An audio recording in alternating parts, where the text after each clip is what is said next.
So, Hare Krishna, everybody. Thank you very much for joining us today. It's a very special day, the appearance of Lord Nrsimhadev, and he's one of the Dasavatars. He's one of the Dasavatars. And what I wanted to do, it might take maybe 2 or 3 weeks, but hopefully not. So we start a little early today. I wanted to cover all of the Dasavatars, at least in summary. And we've got some notes here, which are a little bit, perhaps a little bit detailed. Won't go through all of the things in those notes. But we just wanted to give an idea of who are these Dasavatars. It's very common, very popular. Of course, in fact, there are hundreds and thousands of avatars, millions, actually billions of avatars. Unlimitedly. But we're going to just focus on these 10 because they're the most 10 sort of popular ones. But first, I wanted to blow blow your minds a little and give you a very overview of the belief system of Vedic Dharma. Now, this may go against some of your understanding, but here goes. Right. Is it monotheistic, one God, or polytheistic, many gods? This is often an area of great confusion amongst ourselves, and hence it's very, people often say, you guys have so many gods. Well, Bhagavad Gita, BG, clearly states that there's only one God. But it's not as simple as that, because the Vedic conception goes beyond monotheistic, one God, or even polytheistic. So we're going to analyze it a little bit more. Actually, there's many forms of that one God.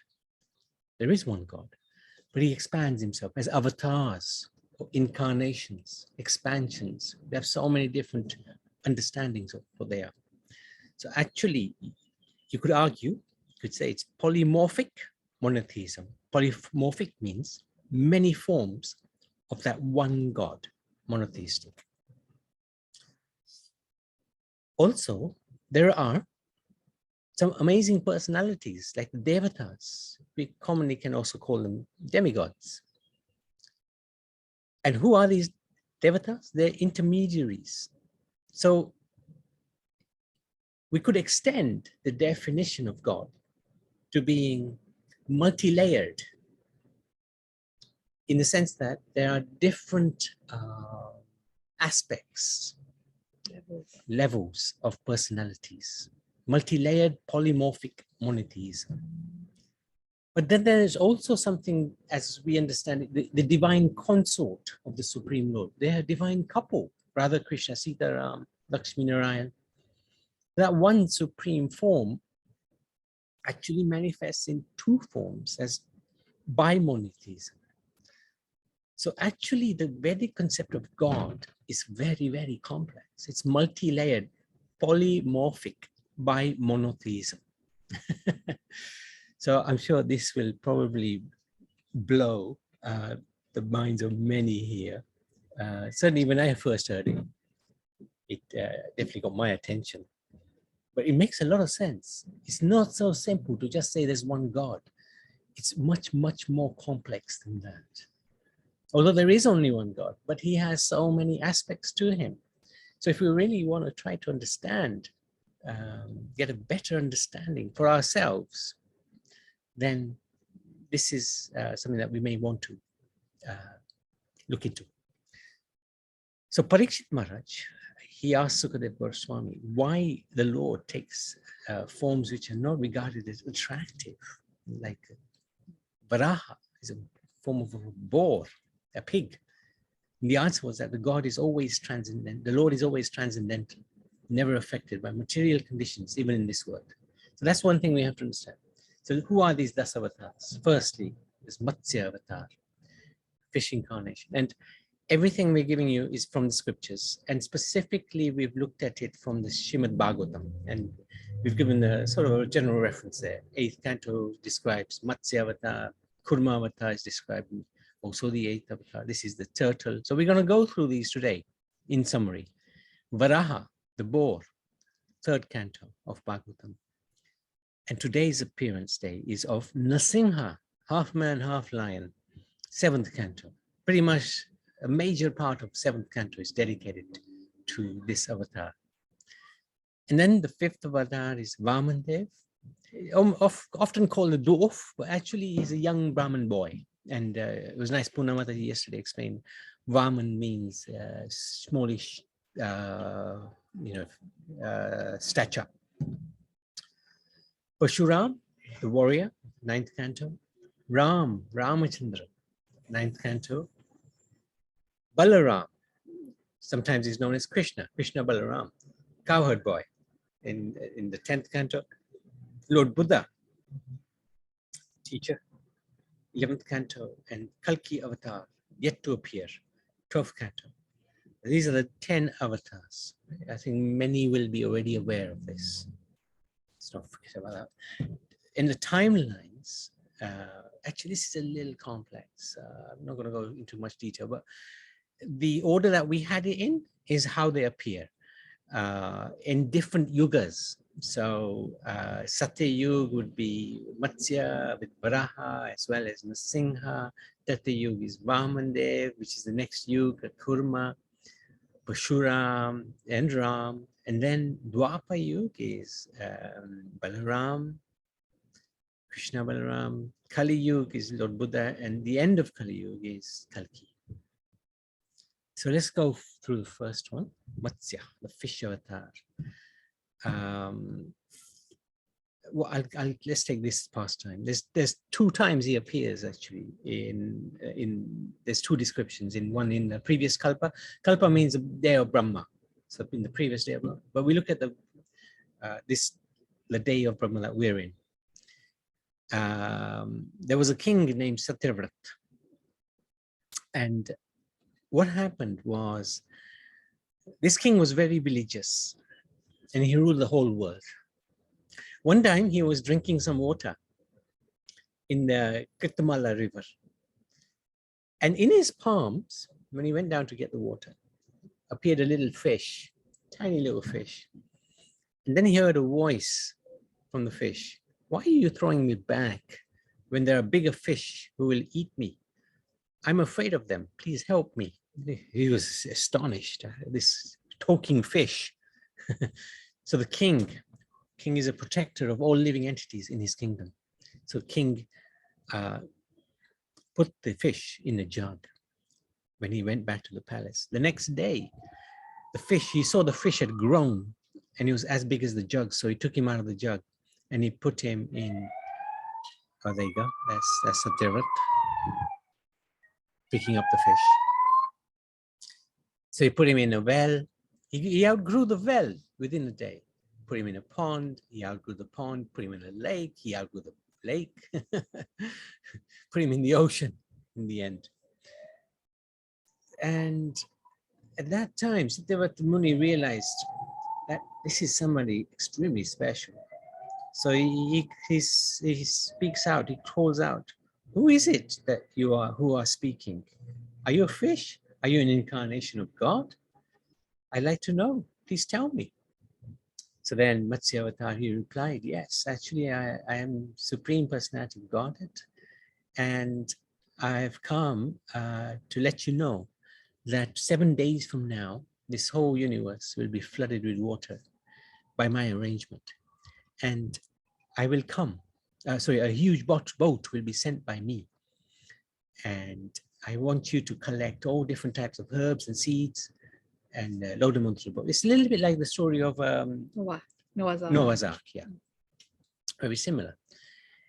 And with 7 holy men, Saptarishis. These Saptarishis are very powerful personalities and different animals and living animals. You should board that ship. Don't be disheartened. I will protect you. And then when the powerful winds toss your boat, tie it to my horn. So I will be in front of that horn, using the giant snake Vasuki as a rope, and I will guide you to safety. During that time, I will instruct you in the knowledge of the Vedas. So in that way, exactly 1 week later, the storms came, the rains came, the boat came, everybody got onto the boat, and they hooked onto Matsya. There's Matsya Avatar, and they were taken to safety. So this is how Matsya Avatar's pastime took place, and he taught them Vedic knowledge. This is an incarnation of God. Just because he takes the form of a fish doesn't mean he's not God, he's still God.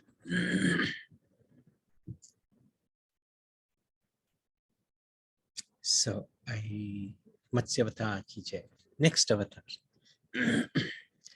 So we're doing it in order of appearance. It's Kurma Avatar. Now this one, there's quite a lot of detail. So anyway, what happened was there was a huge disagreement between the demons and the demigods, as there always is. And the demons became very strong because of a curse by the guru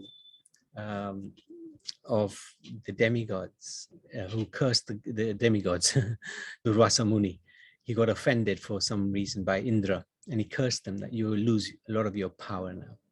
Anyway, they approached the Supreme Lord, headed by Brahma. They went to the Lord and they approached him. Please help us, because now we have become very weak and the demons have become very powerful. And especially, yeah, that's right. There's a planet on this universe, in this universe, where the Lord resides. It's like the embassy of the spiritual world. And the demigods, they have the power to be able to enter that planet and petition the Lord for help. So he asked them, something very unusual. He said to them, call a truce, make peace with the demons. And the demigods were a little surprised. What do you mean, make peace with the demons? He said, make peace. And what we want to do, what I want you to do is, I want you to churn the ocean. I will come as Kurma, the tortoise, and I will hold the mountain on my back. And you can churn the ocean. And from the churning, you will get a lot of nectar. Okay? And you can use Vasuki, the snake, as a rope to churn the ocean. Anyway, the long and short of it, I'm just going a little quicker and because of lack of time, but I'll include the notes so that if you want to have more detail, we've got the notes. Anyway, they're churning the ocean. They made this peace with the demons. They started churning the ocean. And from the ocean came, now there you go. This is Kurma. You can see the tortoise. On top of him is the mountain. And on top of the mountain is another incarnation of God called Ajita. And the demons, they're holding the head of the snake, and they are pulling, and the demigods are pulling this side. So in this way, they're churning. When you churn like this, like in the old days, this is how yogurt was made. It was by makhan was made by churning. So you get nectar. But what happens initially was poison came out. Yeah. And they were all shocked what to do with this poison. They approached the wonderful, merciful, compassionate Lord Shiva, and they requested him, can you help us? And Lord Shiva, known as Nilakant, because he swallowed the potion, but he kept it in his neck.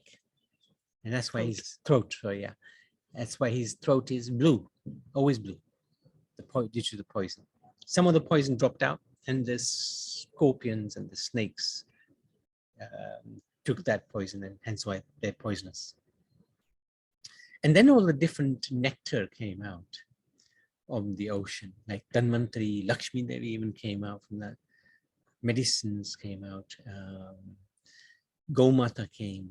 So many different things came out. Anyway, eventually this pot of nectar came out, which is what they were churning for. This nectar was the Amrit, to give eternal life. And anyway, the demons snatched that pot of nectar, ran off with it. And the Lord appeared again within the same pastime as Mohini. This is really unusual. God himself came in the form of an exquisitely beautiful woman.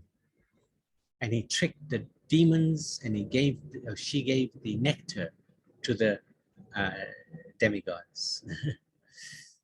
Anyway, I won't go through too much. But in this pastime, just to let devotees know, there's 5 different incarnations. Such an amazing pastime. Because of this pastime, the Kumbh Mela takes place in 4 different parts of Bharat.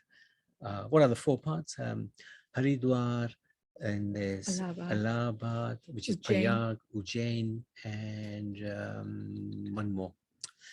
Will come to us. So 5 incarnations took part in this particular Leela. It's such an amazing Leela. Kurma himself, one of the Dasavatars. Then we had Ajita, the 1,000-armed Vishnu was sitting on top of Mount Mandara, holding it together. Oh, sorry, this is Ajita. Ajita was the one who was holding the rope on behalf of the demigods on the other side of the demons. And then Lord Vishnu also entered the demons as a quality of passion. Varanasi. Is it? No, I don't think there's a Kumbh Mela there. Just check it. Anyway, he entered the demigods as a quality of goodness, Vasuki as a quality of ignorance, and they were all present. So by his energy, he was present. And then Dhanvantari also appeared. And actually also Mohini, so that you have 6 different incarnations, not 5, 6. So and there she is, Mohini, who's taken the nectar from the demons and going to give it to the demigods. So that's Kurmavatar Kije. Now we're going to come into another avatar, who is Varaha, the pig avatar. So what happened, the source of these pastimes are because there were 4 Kumaras. Let me just go back to the picture. These 4 Kumaras, although they look like babies, they're ancient individuals, ancient persons. They're the first sons of Brahma. But they decided to remain brahmachari, baby-like, because they didn't want to get married and get entangled into material life. Anyway, they were so powerful, they could enter Vaikuntha. One day they went to Vaikuntha to see Lord Vishnu, but these 2 gatekeepers, Jay and Vijay, stopped them because they looked like children and they didn't understand that these were great souls, very great sages. And these sages actually became a little disappointed and they cursed Nasik. Yeah, Nasik is the 4th place. Anyway, they cursed the 2 demigods, 2 gatekeepers to take birth on earth. At that time, Vishnu came and he apologized for the behavior of the gods. And he also gave the gods a choice. You can go to earth, as the curse is always going to remain, but you can go either 7 times as my devotees or 3 times as demons. And Jay and Vijay, they thought, okay, we'll take the 3 times because it's going to be less time away from you. So they came 3 times as demons. Now, the first time they came was Hiranyaksh and Hiranyakashipu. And Hiranyaksh was extremely powerful because he's come straight from the spiritual world. He's one of Lord Vishnu's gatekeepers, very powerful. So he, as a demon, caused a lot of grief and he displaced the earth from its orbit and the earth went onto the ocean, Garbhadak ocean. And at that time, Lord Varaha appears. This is Lord Varaha. This is so unusual. The boar incarnation. Why does the Lord do this? Now, sometimes the Lord, I mean, he can't fight in the spiritual world, right? Everybody's his devotee, but he likes to fight sometimes. Like we like to have a fight now and then, right? So it's something different. Anyway, so he can't fight in the spiritual world. So he sends somebody special to this world and he fights with them. He doesn't fight with any ordinary person. So he came as Varaha and he fought. Well, first he rescued the earth with his horns and he placed her back on her orbit. And then he fought with Hiranyaksh. And it was a tremendous fight. He loved the fight. It was a very good opponent. And eventually the Lord, of course, defeated Hiranyaksh. Now his brother, he was very upset. Hiranyakashipu was extremely upset. So Lord Varaha ki jai. And this is where we come to today's pastime, today's appearance. Nrsimha, half man, half lion. So his brother had died. Hiranyakashipu decided he was going to defeat Lord Vishnu. He wanted to become immortal. So he went onto Mandara mountain and he was standing on his tiptoes and his hands in the air, hands up in the air, looking up in the sky for a very, very long time. In those days, people lived 100,000 years and he was doing tapasya for thousands of years. And this tapasya was so austere that it was causing a disbalance in the universe. A fire actually emanated from his head, which caused heat to appear in heavens. So the Lord was approached again by the demigods, the demigods approached Lord Brahma. Pacify this demon, whatever he wants, give it to him. So Brahma came.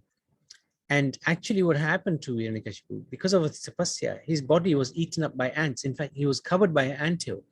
At that time, Brahma came and he sprinkled some water from his kamandalu and it rejuvenated Hiranyakashipu's body. And he asked Hiranyakashipu, why are you doing such tapasya? What do you want?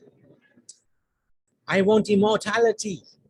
So Lord Brahma said, well, I live for 311 trillion years, 40 billion years, but I also will die one day. So I can't give you something I don't have myself.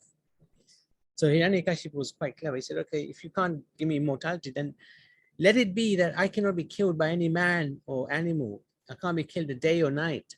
I can't be killed inside or outside. I can't be killed by any known weapon.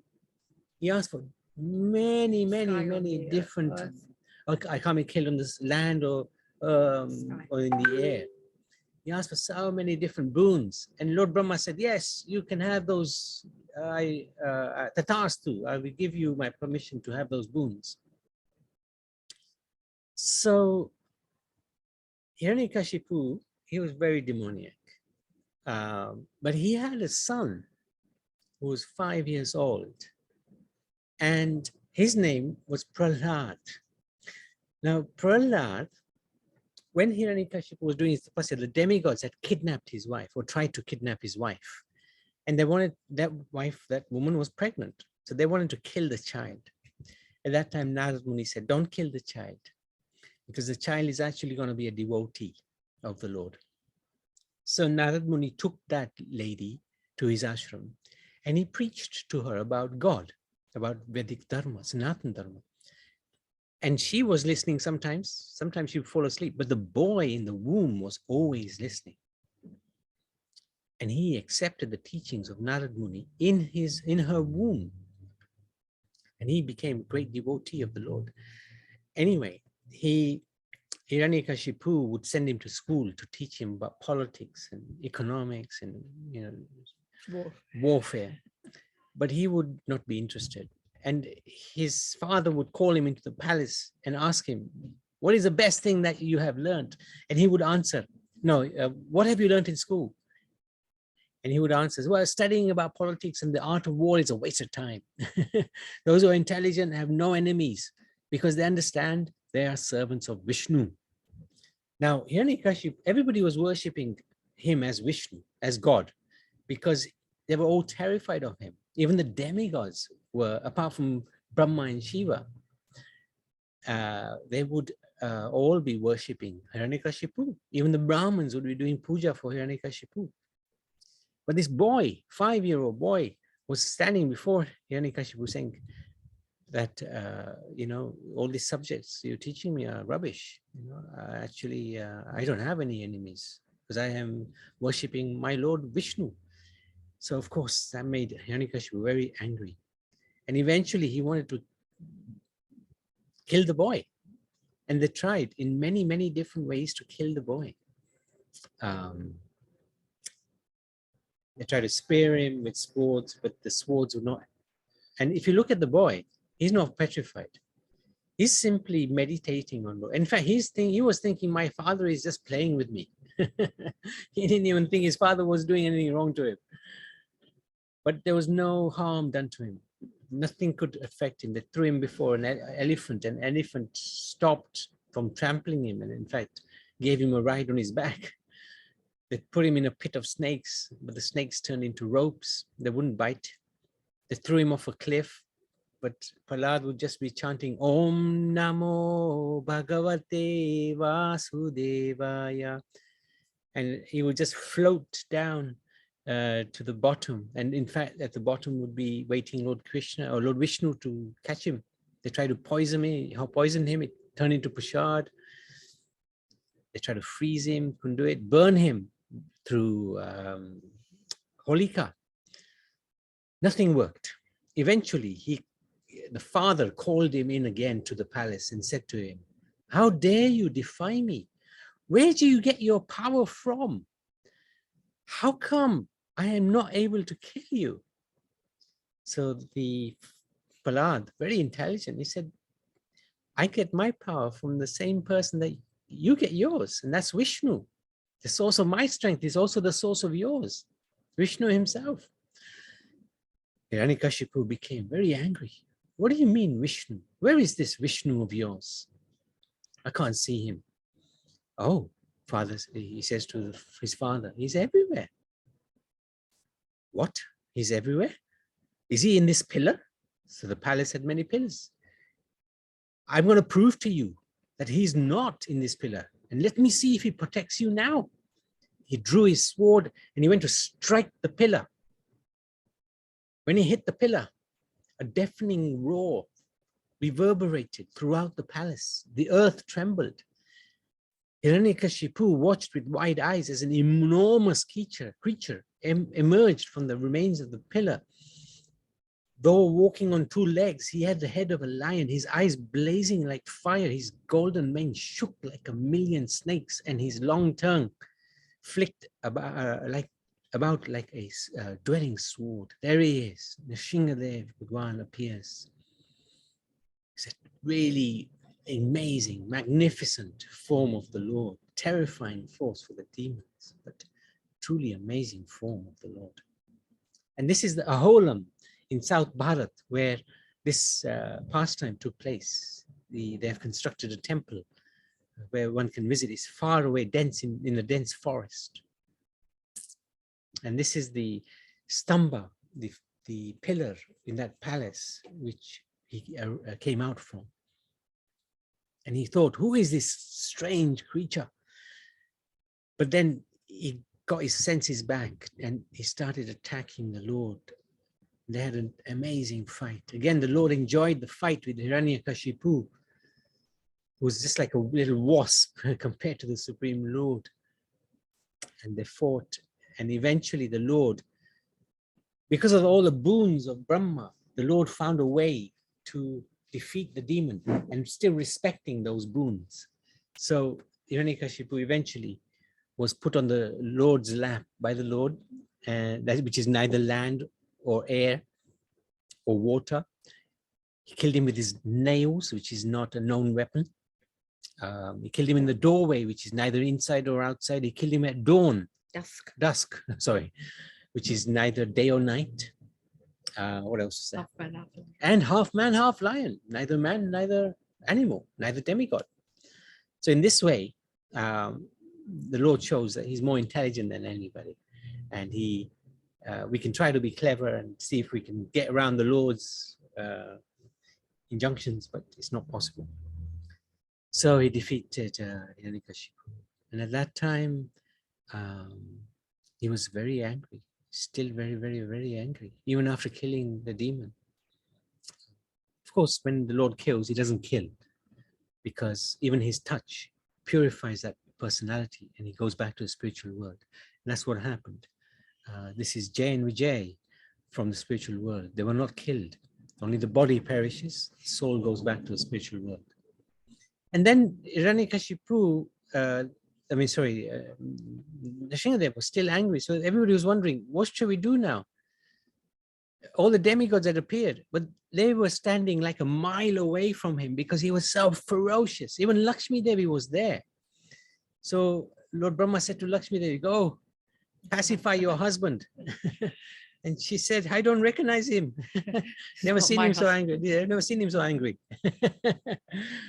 Why was he so angry? He was still angry because he was thinking, my little boy here, my little devotee, nobody protected him. You're all scared for yourself. Even Brahma, Shiva, everybody was so scared. You were keeping away. But what about my boy? Who was protecting him? You know, he was just very angry. And eventually Brahma said, okay, Prahlad, you go. You go and pacify the Lord. And he did. He went before the Lord. See, he's not scared at all. And the Lord, he calms down and he asks Prahlad, what can I give you? I want to give you something. Prahlad said, I don't want anything. Just I've seen you, I'm happy. No, I have to give you something. Okay, if you want to give me something, then please protect my father. Please excuse him for all his sinful activities. What an amazing child. His father wanted to kill him, yet he's saying, please protect my father. This is the nature of the devotee. He's never wants harm even for his enemies. And Nrsimhadev replies, my dear Prahlad, because of your unflinching devotion, your father and 21 generations of your family have already been liberated from the endless cycle of birth and death.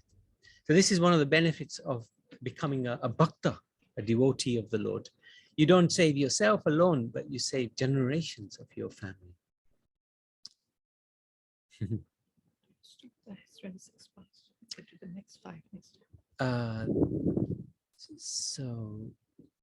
And at one point, Prahlad also said, because Nrsimha said, ask for something else. He said, okay, please take all the souls back and let me suffer in this world.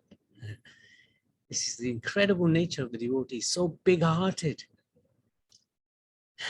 Many of them will give you pleasure. I am only one. And that made the Lord cry. With his tears, he said, no, he couldn't do that. He couldn't do that. So then asked something. And actually the demigods were watching and they were saying to each other, Lord Nrsimhadev is crying. Prahlad has made him cry. So then he also said, okay, whoever reads or hears this pastime, they should also not have another birth. Lord Nrsimhadev, he agrees to that. So this is one of the most incredible avatars. I want to do one more, but I think we won't have time. Who's that? Vamandev, we won't have time. The next 5 next week. This is the 4th one, isn't it? So now he is so incredible. There are different murtis around the world of him, especially there's one in Mayapur, and he's Ugra Nrsimha.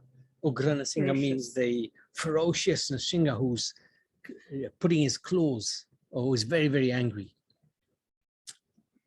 And he's not easy to worship, but whoever worships him has a lot of personal dealings with him. Literally, he comes in their dreams. And even others who not necessarily serving him one-to-one, but he interacts in some incredible ways with his devotees. That's why we pray often, every single day, in fact, to Lord Nrsimhadev to give us protection so that we can worship and serve Radha and Krishna, or Sita and Ram. Because if health, mental, physical is not well, then it's very difficult to worship or serve. So Lord Nrsimhadev facilitates that process of bhakti. So wanted to stop there, and we can take on the other avatars next week. Unless there's no question, is there any questions? Let me check. If there's not many questions, then we can look at the other avatars. Anybody, any questions?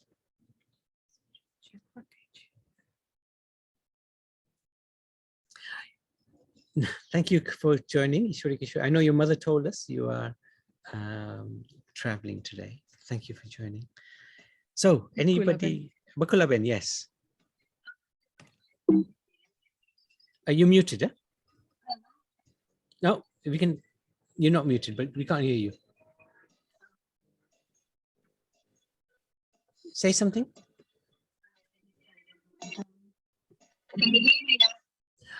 It's a little hard to. Yeah, you're breaking up. But say something. Say what. Ask your question. Or put it in the chat.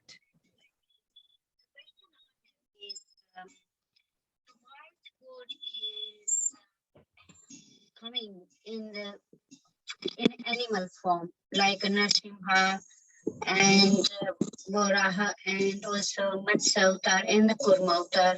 What would be the reason behind? Yes. He comes actually in pretty much every form of life because it's all his. It all belongs to him. And he's showing that I am transcendental, whichever form I take. Whether I can even come as a pig, as Varaha, as a boar. But yet I am still pure. Yet I am still completely spiritual and transcendental. But I will attract. I will come in different forms to attract all the different living entities. I will not just come as a prince, as Ram, and show my majestic form, but I will come as a tortoise or a turtle. Fulfill a purpose. Just to attract all the different living entities. Thank you for your question. Ashwin Bhai? Jai Shri Krishna. Jai Shri Krishna. You know, listening today about avatars and sort of always believing that there is only one God, it's very hard to reconcile when we describe so many avatars, so many demigods, so many followings, so many this, so many that in Hinduism. So who is that one God that we can say is the kind of holder of Hinduism? The origin. The source of everything. Yeah. According to four scriptures, there's the Brahma Samhita, there's the Vishnu Puran, there's the Srimad Bhagavatam. Krishna Stu Bhagwan Swayam. Krishna is the original Swayam. Krishna Stu Swayam Bhagwan. Krishna is the original Supreme Personality of Godhead, from whom all of the other personalities appear. He is the source of everything. And why does he take so many different avatars? Is because he wants to attract. He doesn't want to limit himself, limit the bhakti just to himself. He's happy. Yeah, it's down at the bottom. Yeah. He's happy to. He's happy to take so many different forms to facilitate everybody's desire. Everybody wants to worship the Lord in a different way. He'll facilitate that. This is the thing about Krishna. So the easiest way to explain is one God is Krishna. It is, and that is the simplest way. But if we want to fully understand how the Vedic concept of God works, then I don't know if you're here right at the beginning. This multi-layered, bi-monotheistic, polytheistic, bi-monotheistic is the probably the most appropriate explanation. But yes, in one, I mean, whenever I go to schools, I just say there's only one God, but he can take many different forms. That's it. Yeah. Because if you know, and that's why sometimes people believe, you know, in Hinduism believe that there's so many different gods, but actually there's only one. And this is a chart which we'll come to it next time, hopefully, and it shows the flow, the family tree of God. From Krishna comes Balaram, and then we've got this quadruple. But this is the tip of the iceberg. There's billions of avatars. Literally, there's billions of avatars. Because there's so many souls, and he'll reciprocate with every soul. It's an amazing part of the law. And coming on today's, we call it Chaudhmi nowadays. Chaturdasi. Yeah, to celebrate the Narasingha's birth. He is only popular or well known up until today for me was around Holika and so on. Yeah. I think you have helped to throw better light at why he is worshipped so widely. That he is kind of instrumental in helping, supporting, and guiding you in your better image of Bhagwan. Yeah, very good point. Yeah.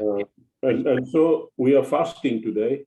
Yes. That's You right. said we'll fast, so we said we will fast. Oh, you really? Fantastic. Yes, very good. And the fast technically is until dusk, which is just like after sunset. Which Just is after about sunset. In the UK it will be about 6. No. 7. No, it's about 8:45. What? Okay, so it's quite a long fast. And if that's not possible, take water, take fruits, you know, take Ekadasi, Prasad. Ekadashi Prasad. No, thank you so much. Yeah. Fantastic. That's really good news. Yeah. Appreciate it. Thank you. Thank you. Fantastic. Thank you very much. Hare Krishna. So, Ishwari and Kishori, we are still able to host the quiz today. Oh, great. But no questions. Yes, Ishwari, Kishori, I miss your questions. You got any questions? Where are you? Hang on a minute. I'm trying to find. Prabhuji, we just joined and we just basically came at the end of the story. Oh, okay. We had many questions today. Oh, good. Okay. No, that's fine. I mean, not good in a sense. I love your questions. But that means I can, if devotees don't mind, happy for you to do the quiz in 10 minutes. If there's no more questions, I wouldn't mind doing one more avatar, because that way We're halfway. we're halfway, and hopefully we can finish the rest of the avatars next week. Although it is a challenge, because when we're talking about Ram and Balaram, we always get carried away, you know. So, but anyway, let's just do one more. Yeah, that's right. Found it. Just 1 second. Oops. Okay, let me share this screen. So the next avatar in line is Vamandev, and he's known as the Brahmin boy or the dwarf. Some people call him the dwarf. I don't necessarily like that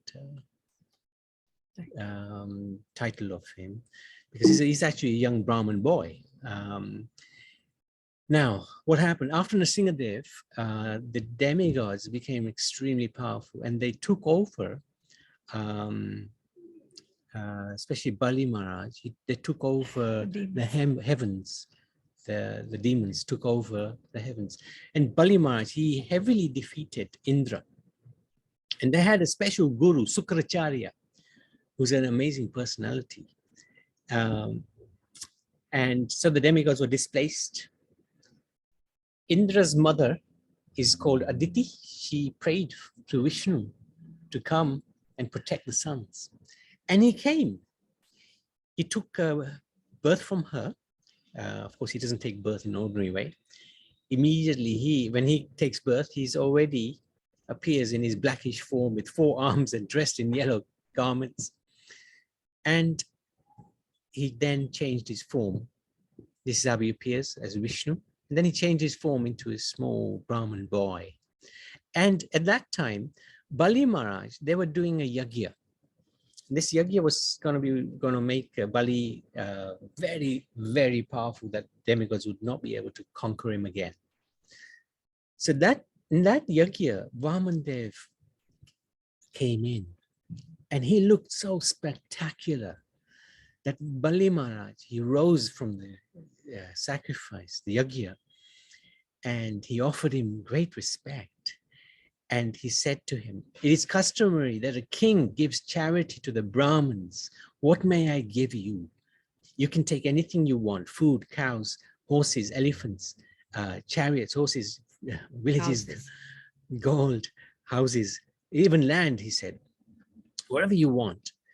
And Vamandev, he said to him, Bali, "Just give me 3 paces of land.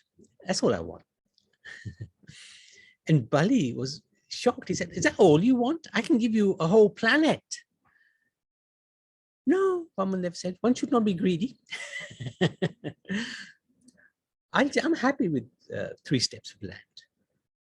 Now, at the same time, Sukracharya, he understood this is no ordinary person. This is the Supreme Lord who's come to trick you away from all of your wealth. And he said to Bali, "Take back your promise. You've given it through false pretenses of this Brahmin boy. You don't have to honor your promise. So just take it back."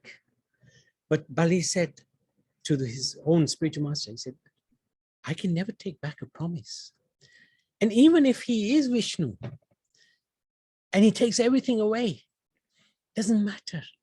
I will still give him everything he wants. I will disobey your order." And at that time, Sukracharya cursed him to lose everything.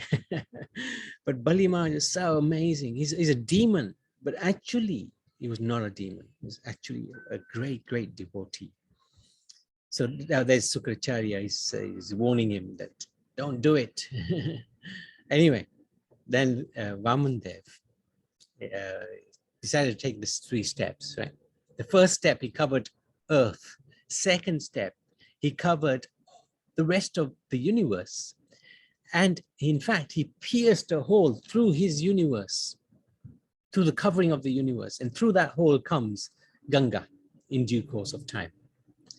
And Bali Maharaj, if you see him here, he's amazed. He's so happy. My goodness, to see Trivikram, Lord Vamandev, doing this. And these are the planetary systems that Vamandev's form went right across his second step went right across all of these different planetary systems, and even pierced a hole in the universe, into the outer layer. Yeah. And then he came back to his normal size, and he said to Vamandev, Bali Maharaj, "Okay, you have broken your promise. Where do I put my 3rd foot? My third step. Where shall I put my 3rd step?" Tie him up. So I tied up Bali Maharaj. And at that time, Bali Maharaj said, "No, my lord, you can place your lotus feet on my head. Your 3rd step can be on my head. I surrender to you." And at that time, Vamandev became so pleased with Bali. So pleased that he said to Bali, "I will grant you a residence in Patalok, and I will remain your gatekeeper for the rest of time." So even today, Bali Maharaj resides in Patalok, and Vamandev is there as his gatekeeper. Anytime Bali Maharaj wants to see the Lord, he simply has to go to the gate. So this is one of the most incredible pastimes. The grandson of Prahlad. And he's the grandson of Prahlad Maharaj. That's right. Oh yes, that's right. And in this picture, you see, this is Prahlad Maharaj who's come to bless Bali Maharaj. So this is the Vamandev's appearance, Vamandev's pastime. Vamandev Avatar Ki Jai. So let's, Any question? if there's any questions, we can take a quick question or two. otherwise, we can go to the quiz. Today, very kindly, our wonderful Pari is busy with exams. She got some important exams, and we want to bless her to that she does very well in her exams. Such an amazing child. But today, we have the great honor of Ishwari and Kishori have prepared the quiz. And I'm so happy because they're such amazing children, and their enthusiasm is just, just amazing. So I'd like you to, if you don't have The any, link is in the Yeah. chat if you, the link is already in the chat. Okay, good. and the pin. And the So pin is there as well. So the link and the pin is in the chat. So please do join. And Ishwari, Kishore, you can share your screen whenever you're ready. Next week, we'll try to cover all of the rest of the 5 avatars that are left. It could be a little tight. I might just even run over a little bit if devotees don't mind, so that we can complete the Dasavatars. So the few have joined. It's quiz.com, and the code is 508688.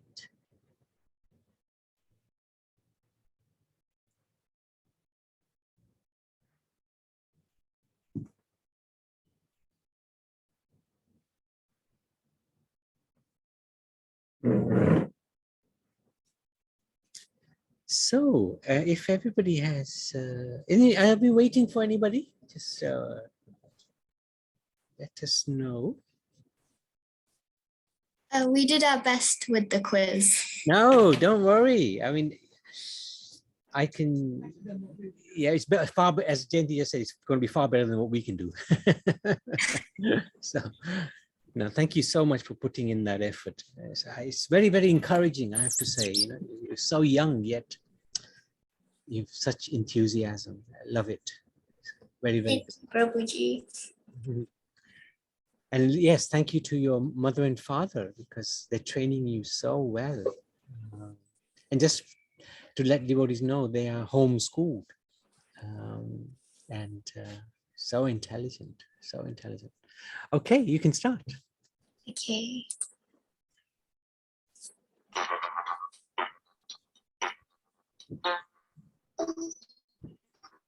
Word samskar means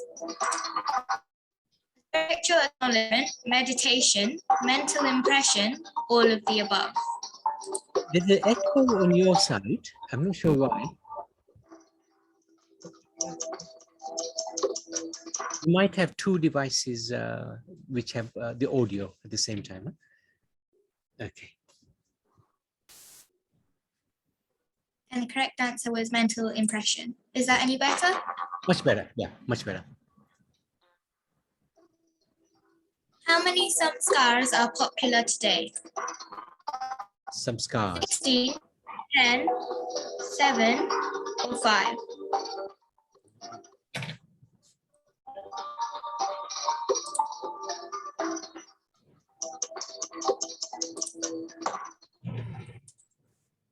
And the correct answer was 5. Yeah. Only one person. Yeah, because we said 16 that popular ones, but yeah, 5 is the ones that are usual. Yeah. Garbhadan is which ceremony? Preconception procedures, the birth ceremony, initiation, the sacred thread ceremony, marriage, or funeral rites for the dead. And the correct answer is Yeah. the preconception period. Brilliant. Brilliant.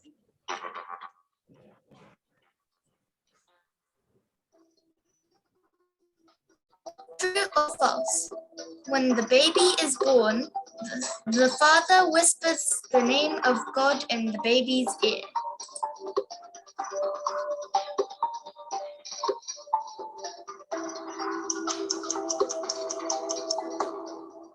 And the correct answer is true. Mhm.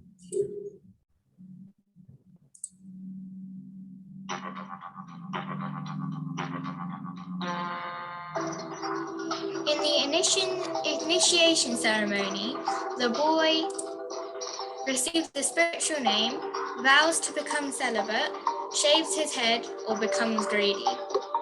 There are three answers, sorry.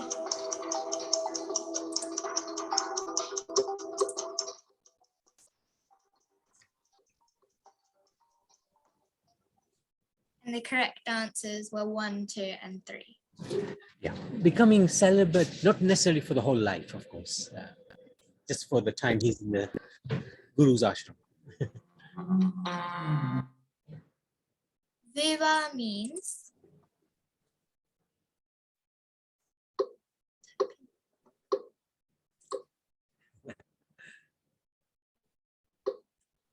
this is the one where you have to type in your answer. Ah, And the correct answer was marriage. Wedding is also correct. hmm.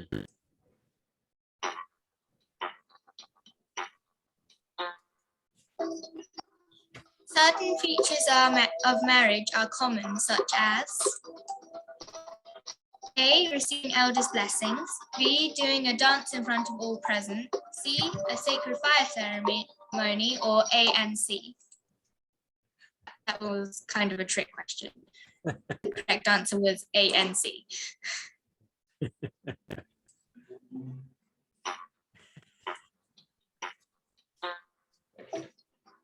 True or false?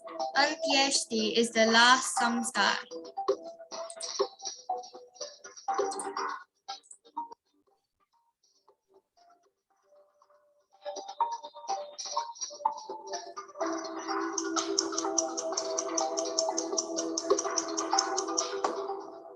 And the correct answer is true.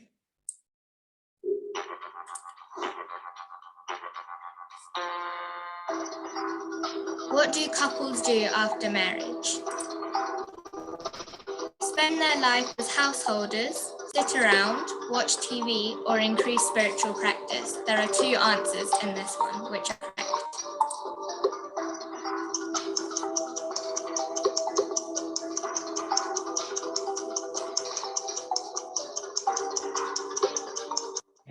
The majority was correct. It was spend their life as householders and increase spiritual practice.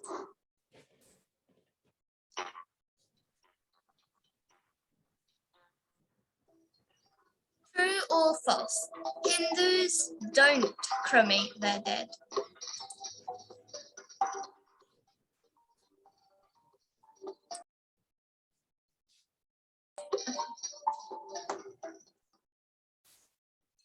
And the answer was false.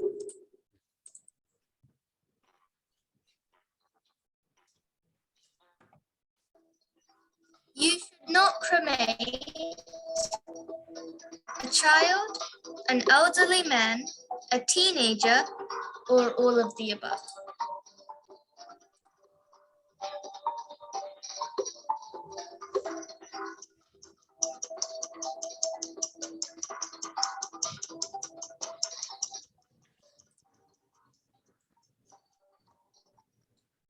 The correct answer was a child.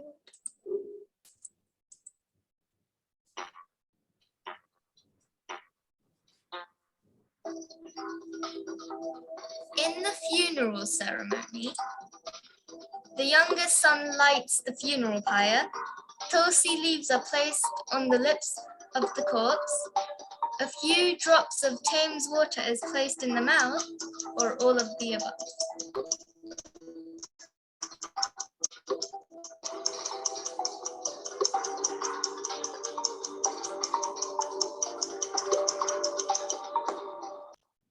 The correct answer was Tulsi leaves are placed on the lips of the corpse.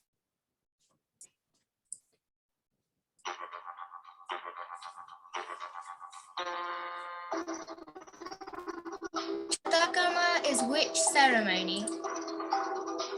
Birth ceremony, marriage, funeral rites for the dead, or the initiation, the sacred thread ceremony?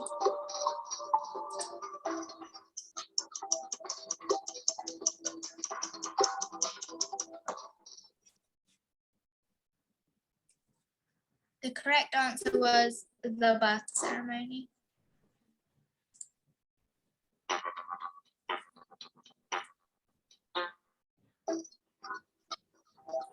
How many days do the family mourn after the person has passed? 19, 365, 12, or 13?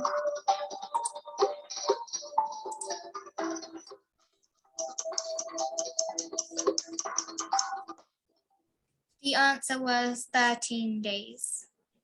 Congratulations to the one person who got that. It can vary, of course, but yes, we had that in our presentation. Very good.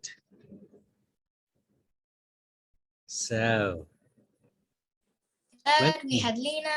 Second, Harish Baldi. And first was Smita. wow. Congratulations. Yeah, brilliant. Well done. Fantastic.